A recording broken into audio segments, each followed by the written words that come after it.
Well, it's that time of the week again for Sterlo's wrap-up. 11 rounds gone, edging very close to the halfway mark of the home and away season. Peter Sterling's alongside me. Hello, Pete. Hello, James. Yeah, and very close to the last performance for players to convince Brad Fittler that they should be playing Origin, and of course the Queensland selectors also. Very true. Lots to get through, and let's go back to Thursday night. The Panthers hosting the Tigers, and a few Origin hopefuls there on show, but in the end, 16-2 going the home side's way as they welcome back Nathan Cleary in style, Pete. Yeah, unbeaten at home this season so far. The Penrith Panthers maintain their position high up on the competition ladder and a really good performance.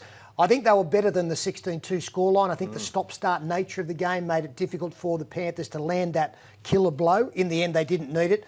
But to keep any team trialless in the NRL in this day and age is a wonderful effort. And of course, a couple of big things coming out of it, most notably the return of Nathan Cleary. He was superb. So a lot of positives out of this performance once again. With Nathan Cleary, I wanted to look for a couple of telltale things, James. And the first was whether he was going to kick the football, because his standing leg was the one that was going to have pressure put on it.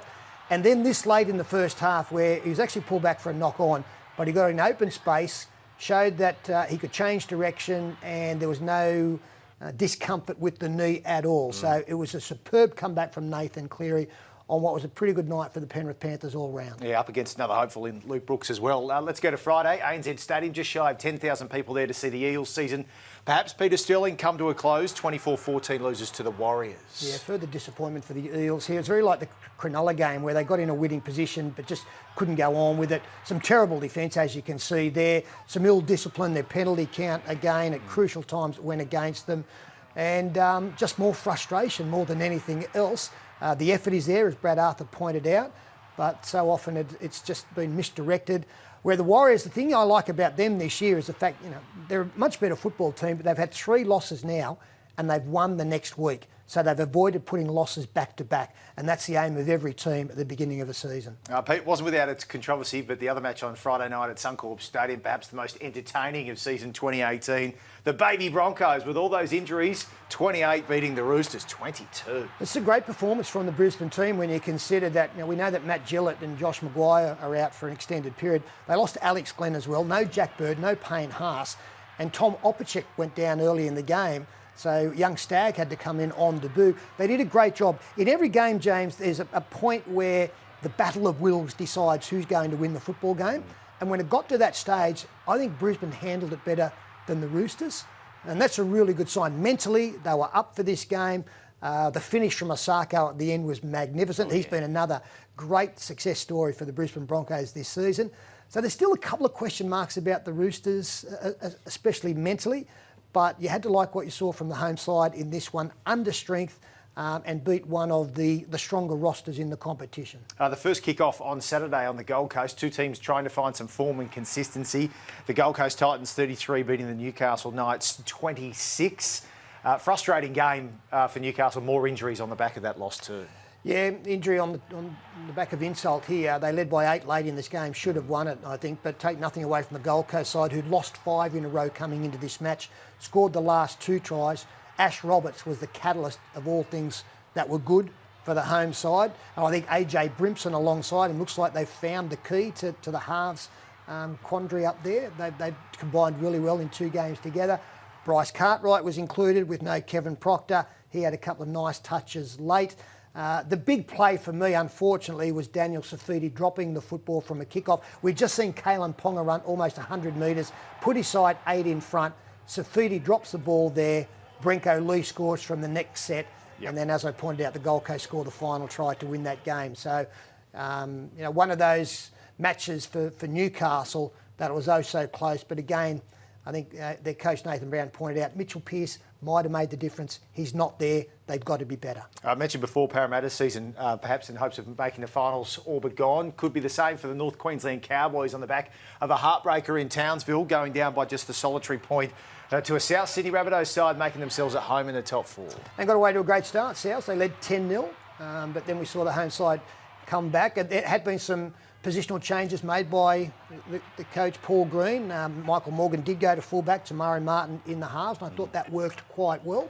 And I think the most disappointing thing here for the North Queensland side is that they are one of the better teams, or historically have been one of the better teams at closing out games. And here was the perfect opportunity because they led going into the final minutes of this game. In fact, 1:22 out from full time. They're down the right end of the field, and then there's this short line dropout, which they make a mess of. Now, if Kyle Feldt catches this, I've no doubt Jonathan Thurston steers them home, but as it turns out, South Sydney got the football, got down the other end of the field, and that allowed an opportunity for Adam Reynolds to kick a field goal. But Jake Granville is penalised at second marker for not being square. It's the right call, but they should have been down the other end of the field, and North Queensland at their best would have been down there. The late kick-off on Saturday night, these two teams known for the Battle of Brookvale back in 2011. It was animosity at Amy Park on Saturday night. 24-4 Manly, back-to-back wins though. Away from all the sin binnings and the send-off of Curtis Scott and the suspensions from this, Trent Barrett would be very happy with what's come from this. Well, they've won away at Suncorp Stadium and Amy Park in consecutive weeks. They're the two toughest road trips in the competition. That's fantastic. And this is a side that were in the doldrums, Manly. They were in all sorts of trouble. They had problems on and off the field. They've turned that around in a short period of time. Great work from Trent Barrett and his players. And Melbourne, look, they're not the Melbourne of old. They didn't handle this well. Obviously no Cameron Smith in this game, and that was profound. But I think the scoreline indicates that Manly were very, very good on this night against a sloppy Melbourne side. And we don't often put sloppy and Melbourne in the same sentence, especially at Amy Park. Ramifications coming out of this game, obviously. Dylan Walker on the sidelines for 4 to 6 weeks. So that hurts Manly. Fortunately, they have Trent Hodkinson to step straight in there. So that's a very timely signing mid-season. And we are going to have Curtis Scott on the sideline for a couple of weeks. Probably means he misses Origin, and it puts further pressure on this Melbourne team going into next week. Certainly does. Let's head to Sunday. Mudgee the scene. The Dragons wanting to bounce back after being shocked by the Bunnies the previous week. They did that against the Canberra Raiders side, 25 points to 18, Pete. Well, both these teams came in as last start losers, so very important for both teams. And again, Canberra in a tight match just lost their way. The Dragons look like they were in some trouble, but a confident football team maintain the lead in the competition, and rightly so. So they've set themselves up beautifully for the second half of the season. We know they are going to be affected by Origin football. So every point they stockpile now is invaluable. Ricky Stewart, he just must look at his side in the last 20 minutes of tight games and just think, what's going on here?